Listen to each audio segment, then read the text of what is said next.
অশ্রু গড়ালে হৃদয় জলে সিক্ত,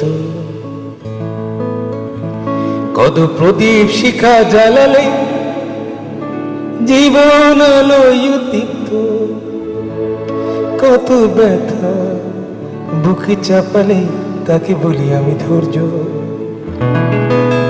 নির্মমতা কত দূর হলে জাতি হবে নির্লজ্জ। আমি চিৎকার করে কাঁদিতে চাহিয়া করিতে পারিনি চিৎকার। আমি চিৎকার করে কাঁদিতে চাহিয়া করিতে পারিনি চিৎকার। বুকের ব্যথা বুকে চাপায় নিজেকে দিয়েছি ধিক্কার।